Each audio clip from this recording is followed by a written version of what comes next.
Hello, everyone, and welcome to the first pop-up brunch, I guess.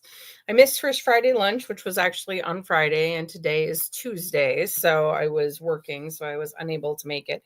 And I actually missed July, but that was July 4th, and I don't know that anyone else missed it. So I figure late is better than not at all, so here we are. So we're going to talk about today is some personal stuff, which I don't have a lot of, except I've been working, what I'm reading and watching on TV, the hot topic, and kind of like where I am writing wise. So let's jump into it, shall we?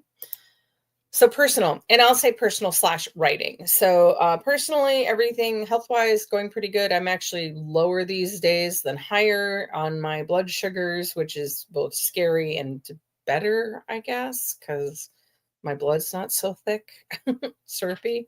When there's sugar in your blood, it's syrupy, I guess. I've been watching a lot of documentaries lately. So I've been doing pretty good there. I think last week I was in range 85% of the time. So that's good. Writing wise, I've been doing a lot of VA work for author groups that I'm in. And then also I've been doing working on edits for How to Love a Lord. And that is slow going because it's all deep POV, which I've got to just hammer into. So that's been slow going. And yeah, just kind of working my way through it and working a lot. Summers are busy seasons, so I've been doing a lot of working there. What I am reading and watching on TV or renting or whatever. So let's see. I've just finished up the Glimmer Falls series by Sarah Hawley, which if you kind of like that meet cute and then like a kind of a rom-com sort of thing, paranormal rom-coms, I think is what she calls them. They are very well done. Very good. I think she wrote the last book, which is kind of sad because I really wish she'd write like another book. So, and the last book was actually from the male, most of it was from the male's point of view. So that was very interesting, but he's like the main Glimmer Falls character. So, if you get a chance to read those, I highly recommend them. They were very good. What I'm watching, I rented from the library. I've rented Sinners. That was pretty good. My husband and I watched that. Very well done, and not just a horror movie. There's a lot about the music of that era. I think it's like circa 1930s, some early 30s, maybe prohibition-y. Maybe it's the 20s, like end of the 20s, early 30s.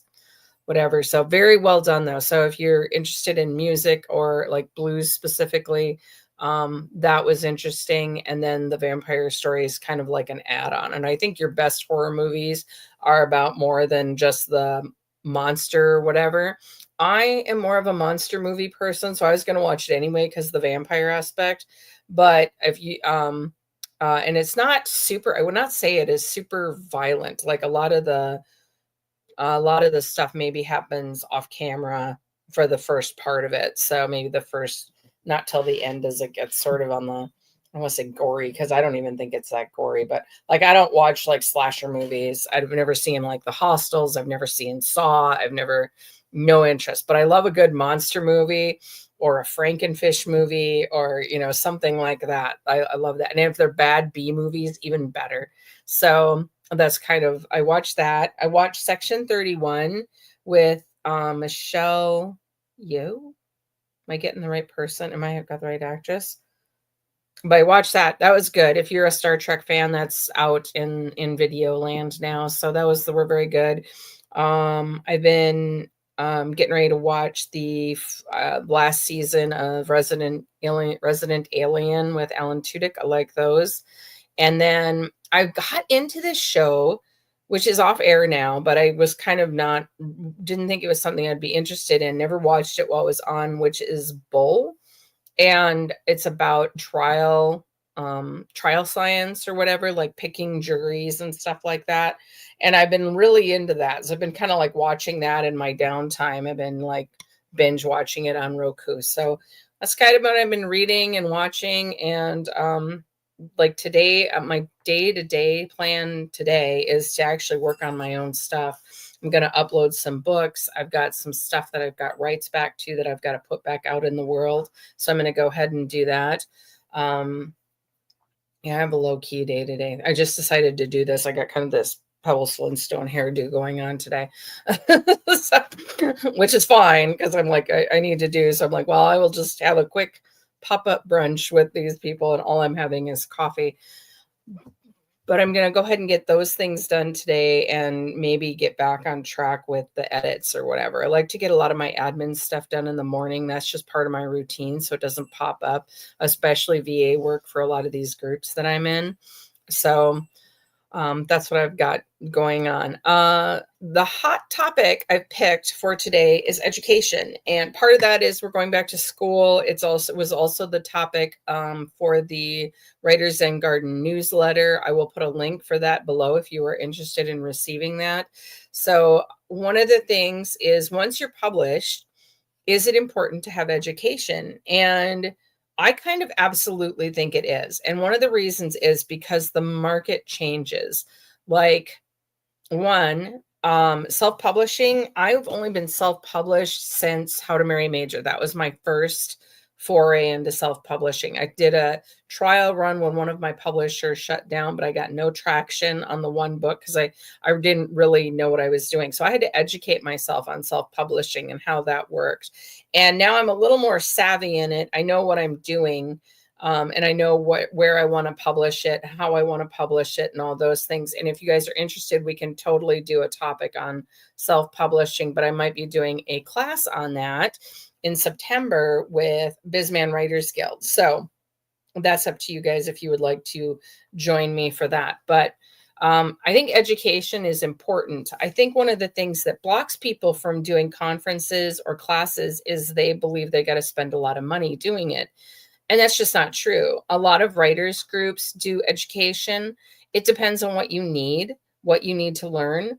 But when you go into self-publishing, or even just publishing in general, you kind of need to understand things like contracts, covers. If you're a baby author not published, you need to understand genres and what agents and or readers, if you decide to go the indie route, are looking for in order to sell your work. Whether that's to a publishing house or whether that's to individual readers, you need to understand genre expectations. So there's, anytime you've like gotten a book published, you're not really done educating yourself because there are always things to learn. I think that's true of any industry. If you look at a lot of industries, teachers, nurses, I'm sure firemen, policemen, they all have to have like annual in-service education days, right? Because they're not stopping their learning process. They have to go on with it because things are always changing in whatever industry you're in. My husband has to do an annual training session every year for his job. So I think it's not required necessarily when you're a writer to have continuing education, but for your own well-being, it probably should be. It probably should be part of your ongoing thing. I will mention a couple of online free classes that happened over the summer that are recorded, and you can go ahead and log on and look at that. One is Draft to Digital did a series about basically self-publishing. That was very interesting to watch because it covered things like virtual assistants, it covered cover art, it covered formatting, and all those things. And I would say, even if you're not interested in self-publishing per se, like you're pursuing an avenue where you would like to have a publishing house publish your work, even if you're not doing it, it is worth watching just to learn about the business. And some of indie publishing rolls over into traditional publishing. Not always, but sometimes they go back and forth. So what's hot in one area might not be hot in the other, and vice versa. That was one. The other one was the author YouTube conference, which is put on by Shannon Hutton. I think that SD Hutton is her name.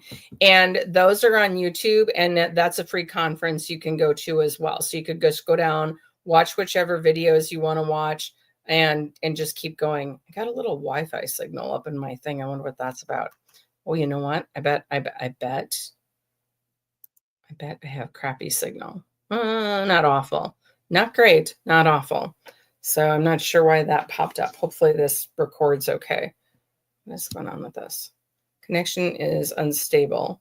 Okay, well, I apologize if this is crappy. So I actually try and go to like a router that's like right below me, and I totally forgot to do that. So, but that's okay. We're more than halfway through, so let's just finish it. Where was I? Education. So those are a couple of videos. Right now, September, I'm coming into like my conference season. So I have an annual retreat I go to.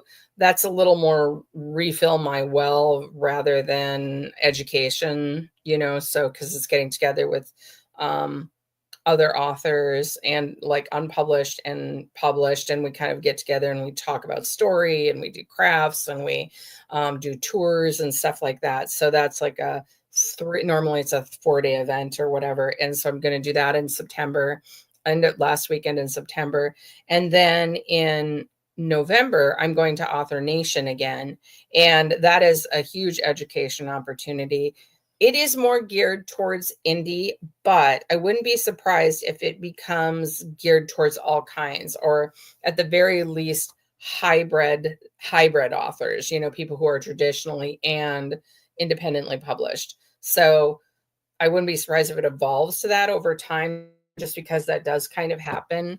Traditional publishing will poach from independent authors if they like it. Like if the numbers are good, they'll poach them and basically say, hey, can we traditionally publish this series that you've started or whatever. So that's very interesting to me too. But there are, if you're looking for places to do education, some places are just do a search online, check with local writing groups and online writing groups. A lot of them do education, and check with your local library.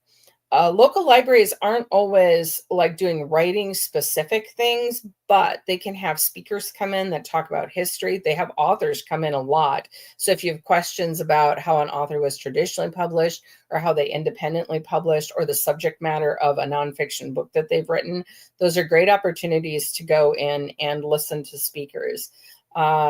The Morehead Friends Writing Group is an online group based locally here, but we have members all over the United States and the world. We have a few in Canada, and I think one in Costa Rica.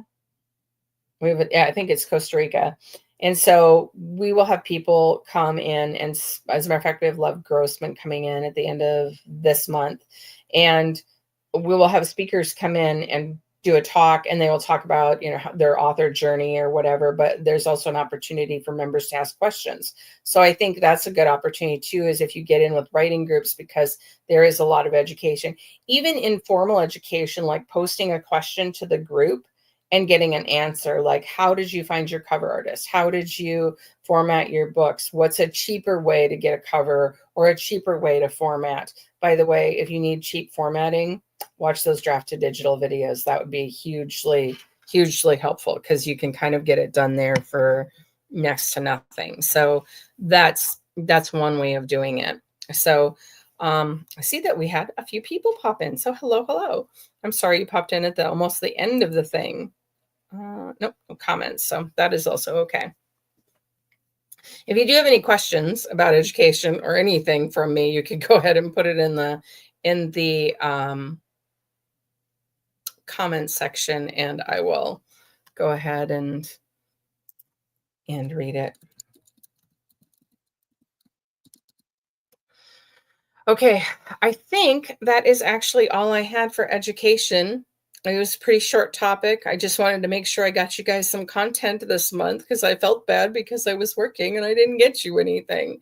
So all I'm saying is education is important, and there are always free avenues. Also, feel free to use your local library to check out books, audiobooks, videotapes, all kinds of stuff. So I will maybe reference some things that I've checked out in the past that have helped me kind of go forward or whatever. So those are all good things.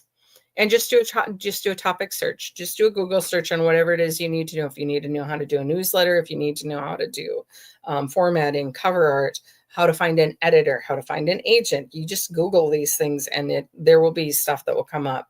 You may have to pay for some classes, and I think there you need to kind of use your time and decide if you are going to, pay for it in the sense of how much money and what's your time worth and taking time off from work and those sorts of things. So I think that might be something to look into too, if that's of interest to you. If you live in the Moorhead area, there is actually or not Moorhead, in the Minnesota area, like kind of by Lakes Country, there is a group called the Jack Pines Writer Block, and they actually have a retreat coming up too with classes. And I think they have a traditional author coming in to teach. So I'll put that in the link below as well. So I will happily link all these things that I just talked about so you can go and check them out yourself. So, but once again, just continue educating yourself as you move forward in your career path. The next, I don't know how I did that. Okay. Oh. Okay, there we go. So okay, dang it. The next First Friday lunch will be September 5th at 11:30 Central Standard Time. So go ahead and pencil me in for lunch. Bye.